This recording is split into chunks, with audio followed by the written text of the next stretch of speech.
Hey guys, it is Sarah, your friendly director of sales for Green Compass. And this is our third installment of the Core Success Guide training, which would be to respond to questions and objections. And I have to tell you guys, this is like my favorite training to do. I've been doing this for 18 years, and ever since I sort of mastered this, this has been my favorite training. So we already went over connecting and just being intentional about letting people know who you are and what you do, striking up conversations, giving compliments, and just genuinely being interested in your surroundings.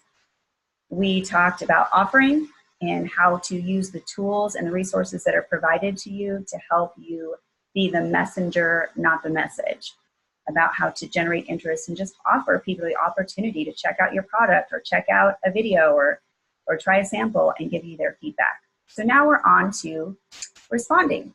So if you've done this in order, which I know you have, and you've made the connection and you've offered something like a video or a product or whatever, now you're going to follow up. Follow up means that you're checking back with that person to see what they thought of the tool that you showed them, what they thought of the video, what they thought of the product, what they thought of the documentation, what they thought of whatever it was, the meeting that you invited them to.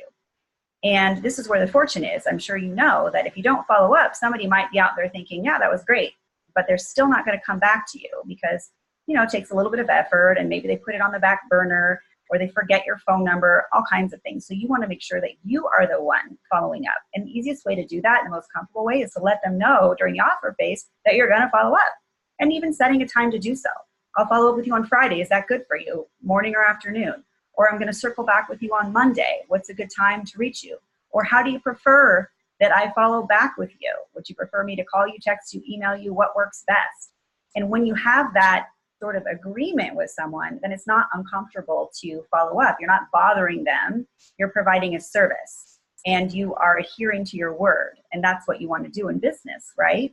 So you're taking all of the pressure off them to remember to call you. You're saying, I'll get a hold of you, and also setting up a tentative time of when that works for them and how they would like to be contacted. That's how you're going to get the best results to actually getting a reply and continuing this conversation about Green Compass. So a couple of different things. Objections. I love objections. If you're having someone give you an objection about Green Compass, that means that you're having a legit conversation about it. So, you know, pat yourself on the back. You're doing your job. You are going to get objections. It's just the nature of it. So if you can expect them, then you're not crippled by them or somehow stuck in your tracks when someone gives you an objection. You know that, okay, this is part of what's happening. Just like hearing no. You're going to hear no. And that's okay, because you're going to have to hear some no's before you get to yes. Or if you get your yes first, you know, some people do, you're going to hear some no's before you get your next yes. So it's just about your posture and knowing that, okay, this is part of the deal. So what is an objection really? An objection is like a psychological smokescreen because somebody doesn't have enough information, or maybe they've had a bad experience. So let me give you an example. If you go to shopping at the store, maybe you're at Victoria's Secret. That's just the example I can think of right now. And you go up to the checkout counter and you've got your purchase. And how many times have you heard somebody say, hey, would you like to save 10% today? And what do you say? No, thank you. Now, are you really saying no to the savings? Are you really thinking to yourself, actually, I prefer to pay full price, thank you? Now, what you're saying no to is that you already anticipate that what comes next after saving 10% is, would you like to open a credit card, right? And you don't want the credit card. So you're not saying no to the 10%, you're saying no to the credit card. And sometimes that's what happens in our business. When someone says no, they're not saying no to discounts on product, fun with their friends, building a residual income, aligning themselves with a reputable company, all of the good things about it. What they're saying no to is their fear or their objection because they don't have enough information, which would be, no, I don't have enough time. No, I don't have enough money. No, I don't know enough people. No, I'm not a salesperson. All those types of things that people say. So if you know, okay, psychological smokescreen, got it. And then our job is to respond to these objections versus react to them. Think about it in the medical field. If your body, if you're sick and you go to the doctor and get some kind of medication and your body reacts to the medication, what happens? Typically you get worse. But if your body responds to the medication, then typically you get better. So I want to teach you a really easy 3-step process to responding to objections. The first step one, and you can't get these out of order, so I hope you're writing this down, is to validate. You have to validate the objection. Otherwise, you put yourself in a position where you're sort of defending yourself and posturing a little bit, and you don't need to convince anybody of anything. Your job is not to convince, right? So validate the objection. And that's just a really simple sentence that says something like, I appreciate you sharing that with me. Or I totally understand where you're coming from on that. Or my goodness, if I had a dime for every time I heard that, I totally get it. Or you know what, I felt that same way when I was introduced to Green Compass as well. I get it. Just a little something that says, I hear what you're saying. However, I have conviction around what I'm about to offer you, so I'm going to proceed anyway. But if you don't validate them first, then either you're on the defense or you're putting them on the defense. And sometimes, if you remember that it's a psychological smokescreen, it's not necessarily what's keeping them from saying yes, then we start barking up the wrong tree. So, for example, back to Victoria's Secret. If I said, no thanks, I'm not interested in that. And then the salesperson said, what? You don't want to save for 10%? I can't believe it. So you're basically standing here saying you'd much rather pay full price? Like, I don't get it. Do you understand that you're going to save $100 with this purchase right here alone? But you see, they're trying to solve a problem that's not really the problem. I didn't say no to the 10%. I said no to the credit card. So that's sometimes what you're dealing with in our industry too. So first step is validate. I appreciate you sharing that with me. Or I totally get where you're coming from on that. Just something really simple. Then you're going to neutralize the objection. So step 2 is neutralize. You're going to take it off the table. Because what you're trying to do is find out really what's going on here. And if their objection is really their objection, you have a way to work through that. But first you're just trying to figure out, is that really what they're saying no to? So a neutralizing statement might be something like, let me ask you a question. How do you feel about that? Or, okay, so if I could show you a way that you could be successful without having a lot of time, would that interest you? Or, so what I hear you saying is that $299 is a lot for you to put out right now for a business kit. If I could show you how you can make that back really quickly, is that something that would interest you? Or, I'm not a salesperson. I appreciate you sharing that with me. I totally get it. I wouldn't consider myself a salesperson either. But let me ask you this. If I could show you how you could grow a successful business with Green Compass without being a salesperson, would you be open to hearing about it? Do you see? Because if, for example, the salesperson part of it really was their objection, what are they going to do? They're either going to say, yeah, but I also don't have time. So the salesperson thing really wasn't the objection. Or if they really are interested, they're going to say, well, yeah, I mean, if I could figure out how to do this without having a lot of sales experience, sure, I'd be open to it. Do you see? And then the third piece of it is to move forward, to leave it, the ball in their court. So an example of that might be something like, whether or not this ends up being the right opportunity for you is certainly up to you. Or whether or not Green Compass is a good fit is certainly for you to decide. I just hate for you to miss out because your fear of not being a good enough salesperson. And then they have a choice. They either give you another objection and you start the process all over again, or they say, okay, tell me more. Or, okay, I'm open to talking to your upline. Or, okay, I'm willing to look at more information. Now, this sounds kind of complicated, but it's super easy. Let me put it all together for you, okay? I'm talking to somebody, we connect, I offer them a video and maybe that recorded call. They listen to it, I follow up, what'd you think of the call? What'd you think of the video?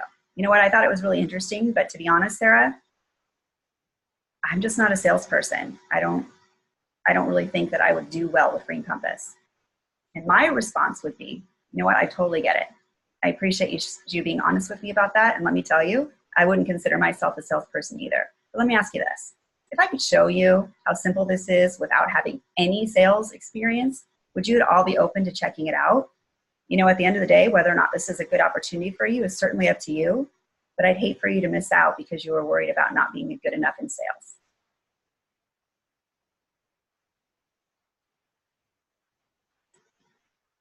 And then the person has the opportunity to either come at me with another objection or say, okay, tell me more about how I could do it without being a strong salesperson. You see how that is? It's complicated? No, but it does take practice. It does take practice. And I suggest maybe role-playing with someone in your family or role-playing with your upline, some of your automatic responses, so that when you get those objections, you're not paralyzed by them. Let me give you another one. Yeah, I saw everything that you sent me, Sarah, and it looks really interesting, I have to say, but I just don't have the $299 right now. Oh my gosh, thank you for being honest with me about that. I get it. As a matter of fact, when I started my business, I had to borrow the $299, so I get it. But let me ask you a question. How do you feel about that? I know you've been working at Costco there for 10 years, and if you don't have that $299 to start a business venture that literally could change the trajectory of your life, how does that make you feel? I mean, if I could show you how you could easily make that money back in your first week or two, would you be open to getting a little more info? Whether or not this is the right opportunity for you, you certainly get to decide. But I just hate for you to miss out because of $299.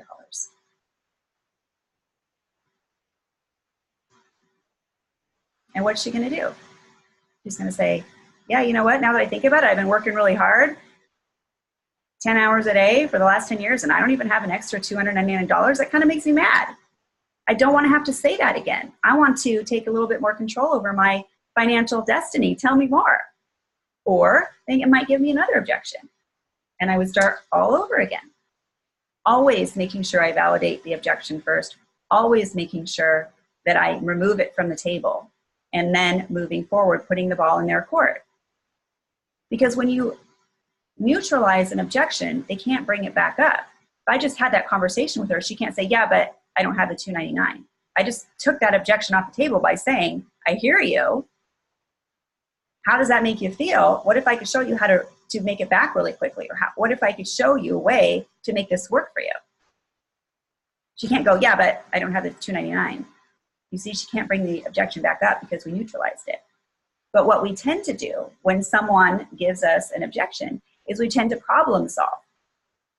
Someone says, oh, I'm not a salesperson. Then we launch into this, oh my gosh, it's okay. I'm not a salesperson. Oh, let me just tell you how easy this is. All you really got to do is just send a tool, you send a video, you take them to this meeting and da-da-da-da-da-da-da. And we're telling them about how easy it is or how they don't have to sell it. And we're solving a problem that's not really the problem. That's not what their objection was. That was their saying no to the 10%. You see the point I'm trying to make? So you have to dig a little deeper first and find out, is that really what's keeping them from saying yes, or at least taking a harder look at it before you launch into problem solving. Otherwise, you're wasting everybody's time and they're not listening to you anyway. Another one that you guys might get is, well, Green Compass looks, great and everything, but I can just go get CBD down at the local grocery store now. So why would I buy it from Green Compass? And my response to that would be, you know what? I appreciate you bringing that up. You're right. You can go get it at the grocery store now, which is awesome. That just speaks to the fact that CBD is definitely becoming more mainstream. But you know what? That really just depends on if you're more interested in price or results. Whether or not this ends up being a great opportunity for you is certainly up to you. But if I could get you to look a little bit closer at our program, I think you'd understand why Green Compass will be a leading brand in the industry. Right? When people purchase from Green Compass, they're not just purchasing CBD. They're buying from you because they know, like, and trust you. They're buying quality product because quality is important to them.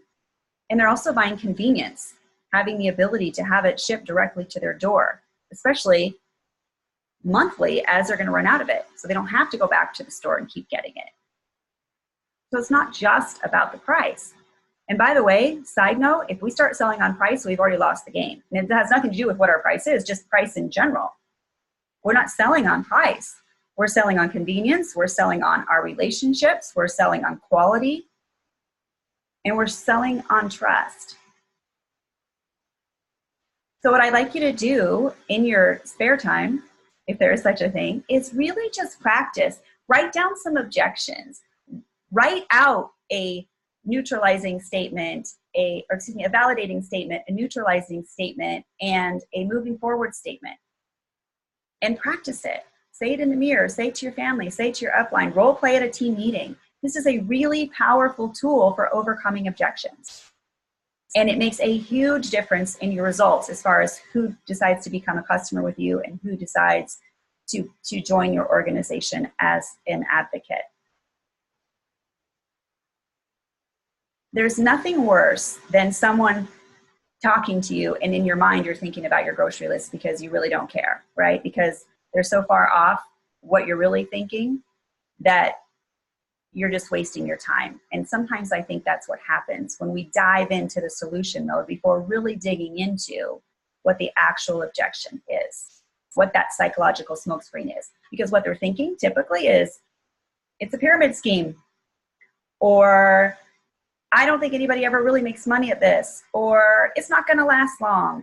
And in their mind, they're thinking about the last time they were in an MLM and failed, or their friend that had a garage full of inventory and a racked up credit card and failed, or they heard someone say something negative at some point and they're worried about that, or they don't have enough information. They think that if you do something like this, you have to dedicate your life to it and you got to work it 10 hours a day, and they're too busy and to add something else to their plate, right? We get that all the time. Oh my gosh, this looks like a great opportunity, but I'm just too busy. I can't do it. Well, I appreciate you sharing that with me. I get it. You're already busy, then adding something else to your plate probably seems like a really bad idea. But let me ask you a question. What if Green Compass could be an avenue for you to let go of some of the things in your life that aren't really serving you and free up more time for what you want to do? I don't know if this is the right opportunity for you or not, but if you're willing to get on a call with my upline, I think she could share her story with you and show you how you can have a successful growing business without dedicating over amounts of time to it. I can't come back and say, yeah, but I don't have time, because you just took that off the table. So I'm either going to say, okay, well, I'm willing to listen, or I'm going to say another objection. You see? Until I just say yes or no. At the end of the day, I might say, you know what? No. Okay. I'm not trying to convince you. I'm just trying to get to the bottom of this, because I don't want somebody to miss out on this opportunity because they don't have good information, or they're replaying a past tape of a bad experience. Green Compass is different. Times have changed. Our product is in demand. Our program is solid. Our compensation plan is lucrative. Our founding team is amazing. Our tools are awesome. Might not have been the case with their past experience. So I guess I just want you guys to think about that as you're out there. Number one, you're going to get objections. Be open to it. Be excited about it. You know, have your posture in check. An objection is not a bad thing. And be willing to just take one more step deeper. Instead of just saying, okay, call me if you change your mind, take one more step deeper and just get to the bottom of it. Validate, neutralize, move forward. And if you feel like you're getting the runaround, if you feel like you're getting objection after objection after objection, here's my fail-safe question to ask every time if I don't know where this person is at. I'll just say something super simple like, let me ask you a question. On a scale of 1 to 10, if the timing was right, the product was right, the people were right, everything was right, how interested would you say you really are in taking a closer look at becoming a Green Compass advocate? And when you say it like that, it opens them up to be honest with you and not give you lip service, and be able to say comfortably, like, you know what, sir, I'm like at a 3. This just really isn't my thing. Okay. Or they're going to say, no, I'm like at an 8. I just really need to get over this whole salesperson thing. Like, I'm scared. Or no, I really am at an 8. I just have to figure out where I'm going to get the $299. Or no, I'm at an 8. I just got to figure out who I can talk to about this. And then you can troubleshoot with them. Then you can kind of go through the different scenarios of how this could fit into their life. So you have to hit this step in the core training. You can't do it without connecting, you can't do it without offering, and you can't do it without responding to questions and objections. So I hope you found this helpful, and there's so much more I want to say to you guys, but I feel like this video is going to get a kind of long, and so maybe I'll save it for another one, because I definitely want to talk to you guys about perceived value. I love this. I love helping people get good at what they do. So thank you for watching, and let me know if you have questions, and here's to your success.